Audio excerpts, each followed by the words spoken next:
Alright, welcome to nearing the end of this Lowball series. We're going to be attempting Lorelei and Pokemon Yellow. This one was tough. It was a very tedious fight. This Dugong is a pain. I mean, Lorelei's AI is weird anyway, and this Pokemon specifically has more AI modifications than any other, where it'll prioritize moves but not always use them. Other than this rest on turn 2, where it'll pretty much always do that. Right? We're going with Deep Water, the Tentacool. I didn't show off the stat screen here, but it's level 9. It's got Acid, Substitute, Double Team, and Supersonic. Our strategy is to initially get it to go into some rest loops while setting up our defensive moves, Double Teams, and a Substitute to block future annoyances. Notice we have 3 PP ups on Acid, where we need it to do damage, but also we need to trigger the defense drops off of Acid, both against both this Pokemon and future Pokemon. So we need lots and lots of Acid. And our strategy here is to essentially get Dugong down, defense drops down to pretty low. I think you need at least like -4 or -5. But I believe in most of the cases, unless I got really, really great RNG, I would always end up getting -6 before it was all said and done. And then we use Supersonic, and we're counting on Dugong to punch itself in the face, basically, to get the knockout. When it's at -6, I think it's a 2-hit, assuming you're using Acid along the way. I guess at a little bit lower health, it's going to be something more approaching a 3-hit, or a lower defense drop. It's going to be something approaching a 3-hit, which is possible. In fact, I almost get it here. This unfortunately, it does not end up resulting in knocking Dugong out. I think I might have gotten a crit there, and that might have made a difference. Your crit ignores the Dugong's defense drops, as well as you do have a slight badge boost to your attack stat with all the double teams. You're basically running at like a +1 functionally.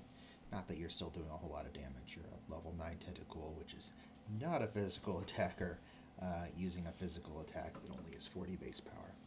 But this was the most consistent thing I could come up with. I did consider a level 10 Bulbasaur, but spoilers, you'll get to see level 10 Bulbasaur later on in the Elite Four. I thought that was the best strategy for the champion, so you get to see that. But I got to get there first. I'm recording them all in one trip, so yeah, next one will be Bruno.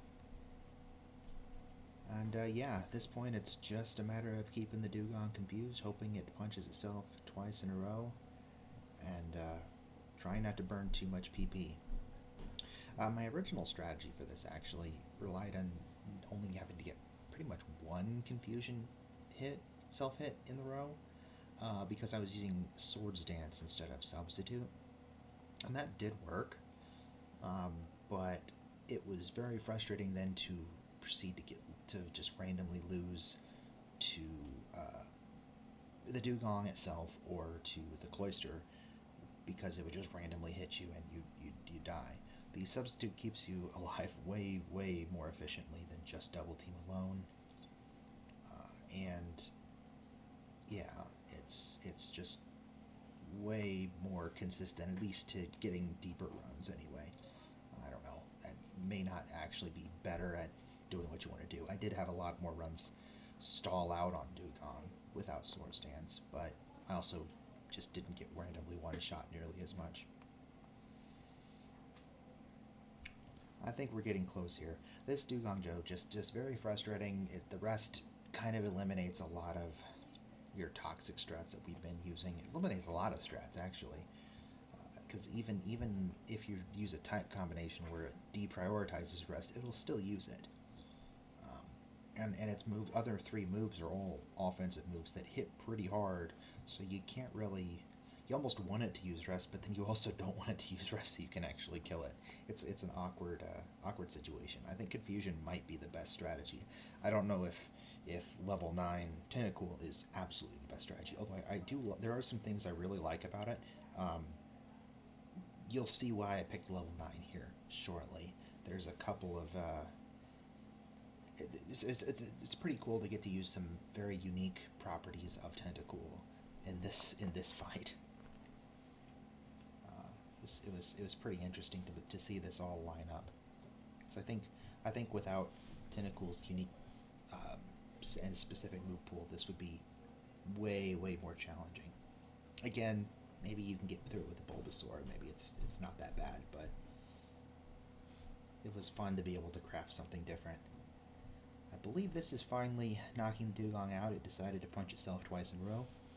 And if you get your experience just right, the Deep Water, the Tentacle levels up to 13, learns Wrap.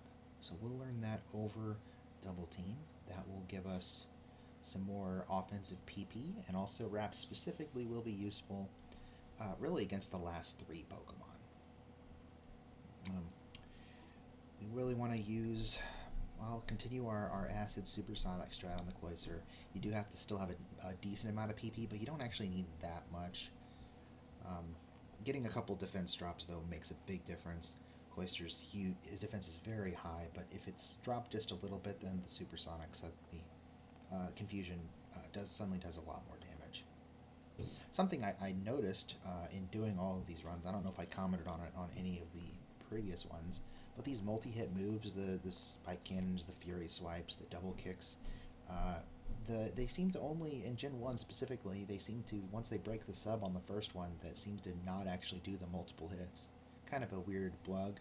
I'm sure that's known and documented somewhere, but I didn't know about it before messing around with this stuff. Not something that comes up very often, you know? Except when you're using these very low level Pokemon to try to take on very powerful ones. But yeah, keeping the substitute up is pretty crucial. It completely blocks Cloyster's Supersonic, and it obviously the Spike Cannon is a 100% accuracy move, so not having to deal with that is very handy as well. Alright, and that gets us past it. We level up to 16. And now at level 16, the Tentacle will actually outspeed the Slowbro. Now this is actually the first or second time I got into Slowbro with this strat, and I realized that my original strategy was coming here with Swords Dance, and so the Wrap was actually reasonably effective at doing the job by itself.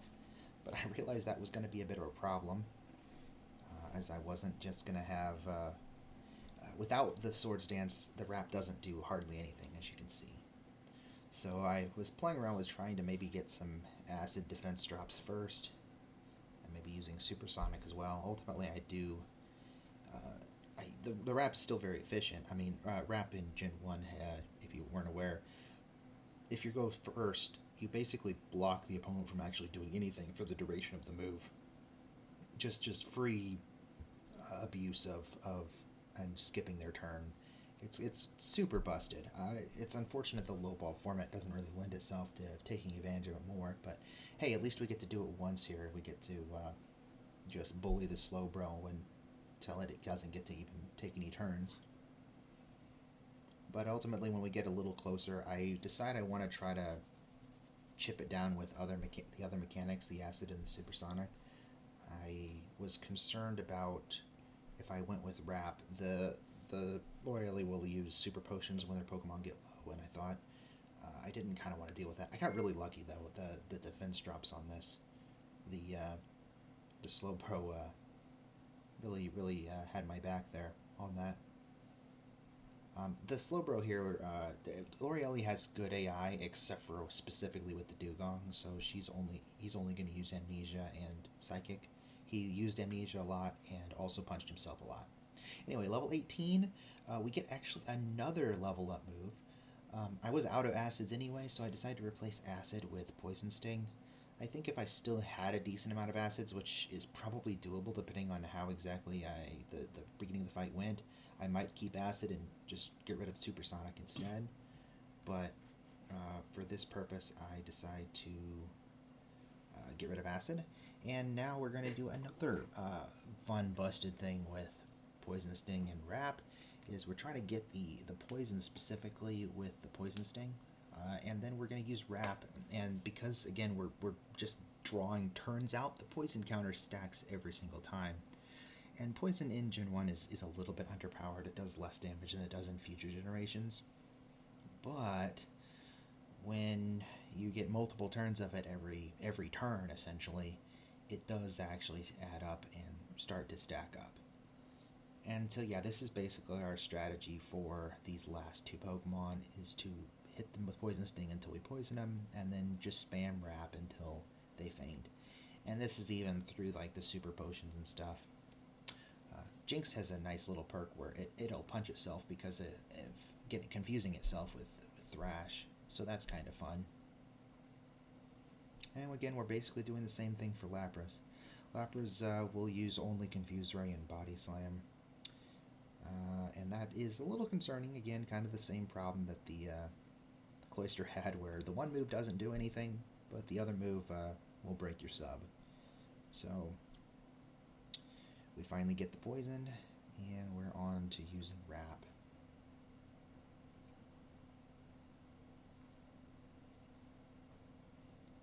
And yeah, that's basically the strategy. It's a really fun strategy that kind of works specifically for Tentacool, because we're using 4 of Tentacool's level up moves along the way to actually accomplish this. And I don't know if any. I guess like the Ekans line technically learns most of these moves as well, but that doesn't learn the confusion move. But actually having to hit the specific levels to get them along level up was pretty fun to realize that this worked this way. I don't know if the poison sting is necessary. Again, if you can actually pull it off, get up to this point with the swords dance, the wrap and acid strat is you can actually just deal reasonable damage if you're +6 at this point. But since we didn't have room for swords dance, the poison does the work. Despite Lorelei's super potions, it's still just a matter of inevitability and time at this point.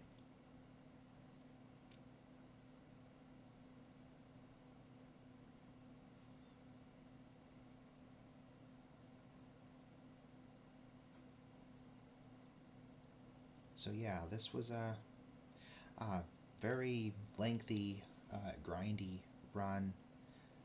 You might have noticed I had it on 2x speed for basically the whole way here, just to actually present it in a reasonable fashion and not have to try to talk over 26 minutes of footage. But we managed to get it done, deep water the Tentacool, succeeds, and onward to later members.